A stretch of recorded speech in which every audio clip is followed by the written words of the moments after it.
was a fun thing, but never mind.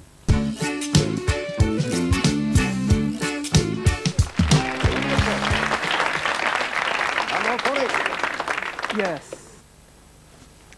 Mr. Savile. Jimmy. Or Jimmy. With an IQ of over 150, Yep. don't you see an intellectual contradiction in your tabloid claim of having sex in a passion wagon? Oh. How would you react as a Roman Catholic Yeah? to if one of your partners became pregnant? Mr. Savile, your style as a presenter has changed little since the 60s. Do you think that is why you've become somewhat obsolete in the world of fast-moving pop culture? Do you have no regrets about not having any children of your own? I've got plenty of other people's. I've got 4 sisters and 2 brothers. They've all got plenty of kids. I've got plenty of kids on Jim Will Fix It. So my kids, to me anyway, the best sorts of kids is they all go home to their parents. And I go off to a Chinese takeaway. Does that mean you regard sex as something dishonest that you wouldn't, that you think's disgusting? You claim to be very apolitical. Is this perhaps because it's one field of life you failed to master? No. Jimmy, if you don't want to be seen as political, we must of course respect that.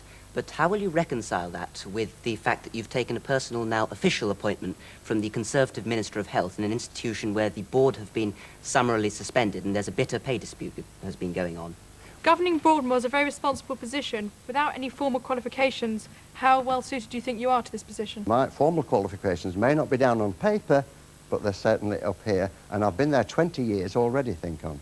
Do you allow yourself to become emotionally involved with the patients at Broadmoor? You seem to be a bit of an egotist. Do you think your ego has any part in your role as a charity worker and at Broadmoor? Mr. Savile, do you think that the Jimmy's licence the name. fee... Jimmy's the name. Jimmy.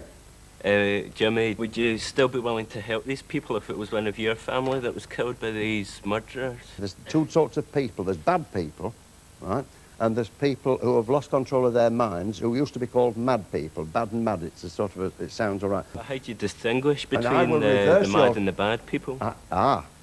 Supposedly yourself have said that you've had hundreds of girls in planes, trains, etc. Yeah? Surely this is a contradiction in terms of your own religious beliefs. Well, it all depends, you see. I'm like a blip on the side of life, and I just do my thing and mind my own business and do it away, and seem to be getting into trouble for it.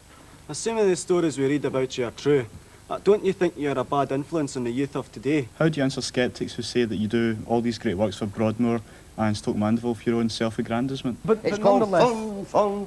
But nonetheless, I have any fun in the life anymore. I've got to be serious. I've got to be serious. Now, me, when I stand in front of the table and St. Peter's there, he says, you are not coming in.